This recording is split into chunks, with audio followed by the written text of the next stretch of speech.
Hello everyone, Merry Christmas. Just wanted to come back with a video, a very quick video. I just wanted to show these off. This is in my DP5V, and as you can see, anybody who owns a DP5V, you'll notice that this is slightly different. That's because these are 3D printed battery holders, and they convert the LR12s, which you can see in here. So the standard LR12 batteries, it converts them into just normal AA batteries, and it fits in really well. You can even see there's the two lines that actually runs right through. As you can see, the recess is actually in the little converter, and there's a hole there that lets this little plinth sit through, and then lets the cover screw on over the top, and it works really well.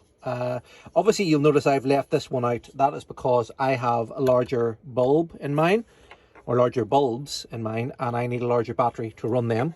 So it was just something. My brother has a 3D printer, and I found the file online, and in fact somebody left a message on one of my videos yesterday telling me about these, and I'd totally forgotten that I actually had them. My brother printed these for me a couple of months ago, and I will drop a link to the file in the description of the video if you'd like to print them out yourselves.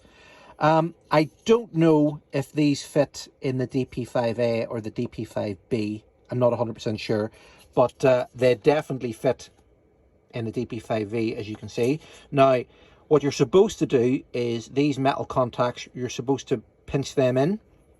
I have not done that. I have added, if you can see, a spring, which I have cut off out of just an old piece of electronics that I have, and I've added them over, and that means that these are nice and tight.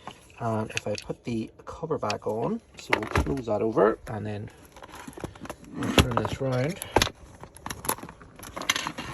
and then you will see that the unit works as it should with the two AA batteries, which is pretty cool. But yeah, they're a nice little simple little print, and it holds the batteries quite well. In fact, I will just show you here. You can either push them in, but I would imagine over time that will loosen. And you can see they're pretty tight in there, or if you want, you can just you can slide them in. I'm pretty sure they do just slide in. Oh yeah, they do. There you go, they slide in quite well there. So yeah, very simple. As I said, I will link the file in the description, and if you need some battery adapters, obviously my battery adapter video I showed recently, you could print these instead. So yeah, listen, hope everyone has a good Christmas and a very happy New Year, and hopefully I won't be a stranger. I'll come back with a few more videos. But listen, as always, thank you for watching. I'll see you all again next time. Bye bye.